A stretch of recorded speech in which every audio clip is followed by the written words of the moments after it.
everything is connected with the time when the parallel between.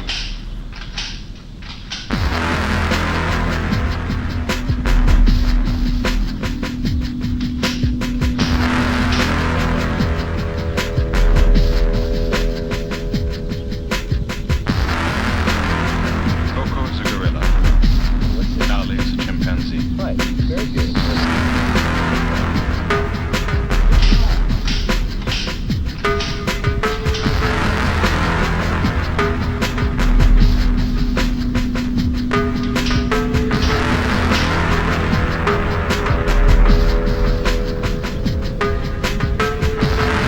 Coco is a gorilla. Ali is a chimpanzee.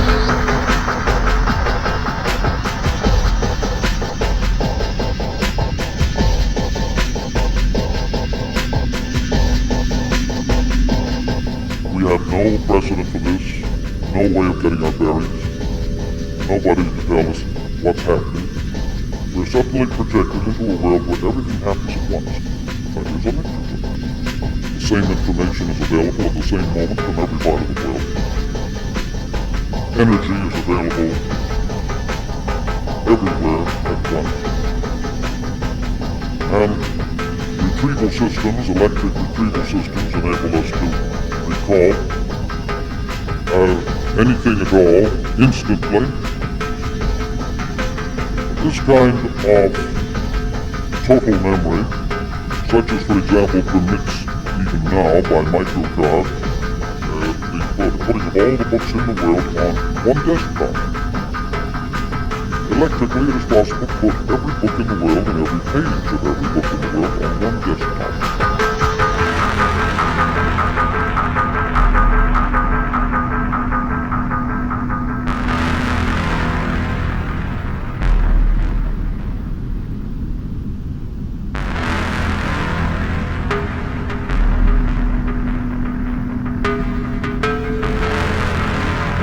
We live in an economic world in which information itself has become the main commodity.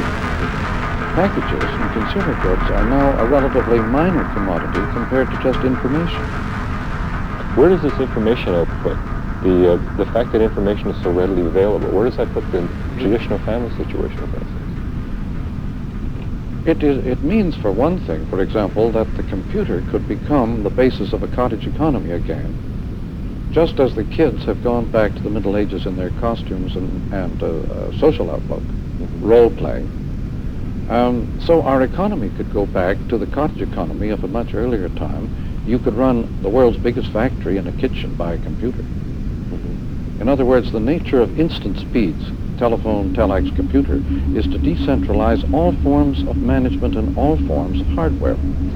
The computer literally could run the world from a cottage.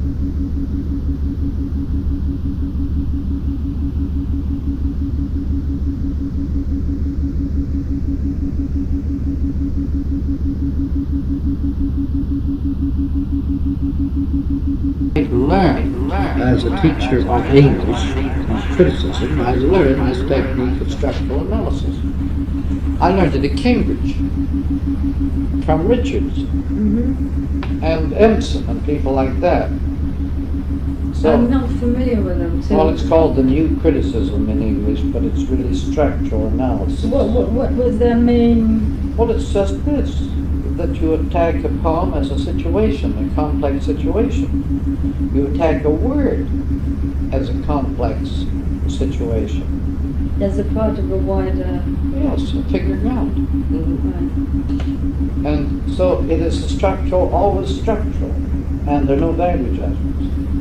So what you're studying are really formal causes, not efficient causes. Now the moralist works always with efficient cause, or material cause. How did you get from literature into the media? I mean, Well, how that's did the root. idea- That was the root. Because as soon as you learn structural analysis in poetry, you quickly can apply it to environmental factors. in your mind, how did that... Well, that happened in Cambridge. I have a book here called Culture and Environment by one of these critics, Leibus, which I can show it to you. That was one of the books that started me on to the job of doing poetic analysis of the environment. Right, it was... It's what Barthes calls mythologies. Roland Barthes calls mythology. These are structural analyses of popular objects, popular themes. Just as the kids have gone back to the Middle Ages in their costumes and social outlook.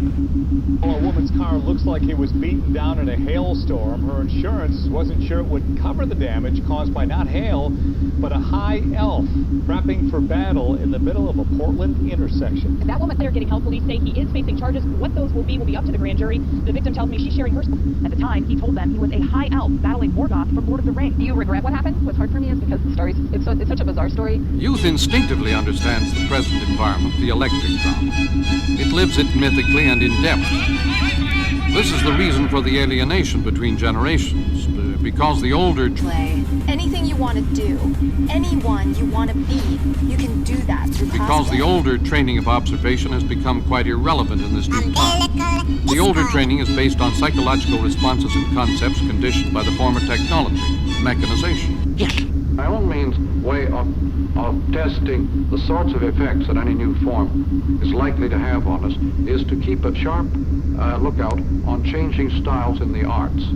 The artist is always a jump ahead of technology and is engaged really in giving you images of what sort of effects it's likely to have upon you later on. So that the changing style in the arts, like pop art and so on, are pretty good indications of the real meaning of television. Pop art simply tells you the only art form left for you today is your own natural environment. You have now to program it as if it were a work of art and an environment. So to suddenly be confronted with the need to use the human environment itself as art form is one way of drawing attention to the fact that the new environments created by new media require a certain amount of human programming and control for our psychic life. Simultaneous space is acoustic because what you hear from all directions at once, which creates a sphere whose center is everywhere and whose margin is nowhere. The peculiar character of acoustic space is simultaneously coming from all directions, creating this strange space which is spherical and musical, all directions at once, equals right hemisphere versus left hemisphere of the brain. Needless to say, the left hemisphere is entirely written tradition, and the right hemisphere is mainly acoustic. The right hemisphere is the only one that has the simultaneous power of pattern recognition. The left hemisphere, being lineal, logical, connected, has no ability to, for example, recognize a human face. A person using only the left hemisphere cannot see a face, because the face has so many components that have to be simultaneously apprehended. Old IBM saying, information overload equals pattern recognition. At the speed of light, at electric speed, pattern recognition tends to be acoustic. Western philosophy is almost 100% left hemisphere, entirely concerned with logic, connection, and classification. But anyway, the hidden ground that Aristotle and Plato were totally unaware of was literacy. Phonetic literacy. Anyway, there is no other kind of literacy that has the effects that we relate to literacy. There are many kinds of writing which are not phonetic and which have none of the effects of phonetic literacy. Phonetic literacy has the amazing power to separate the visual faculty from our other senses. It's the only alphabet that has that power to separate the visual from all the other senses, of which there are several. Some psychologists say there are about 35 senses. But the visual faculty is pulled out into high definition by by phonetic literacy. Phonetic literacy has this capacity of being meaningless. The phonemes in the alphabet are meaningless.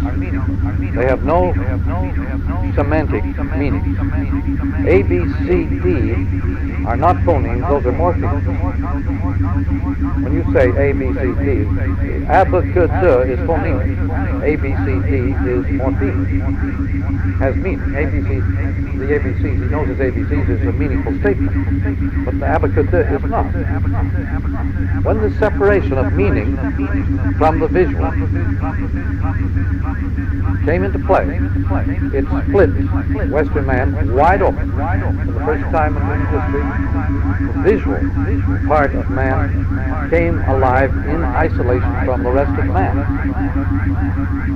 But it was really phonetically in which you were able to put into these meaningless forms the oral tradition. Homer could then be put down visually after centuries of being sung. The moment the poets became visual, Plato began to yell to get rid of the poets. He was absolutely anti the poetic establishment because it was acoustic, irrational, Remember the non-logical. purpose. Your purpose for this But exercise. the pre-Socratics now, per se, are back. Heraclitus and the oral tradition is now back thanks to electricity.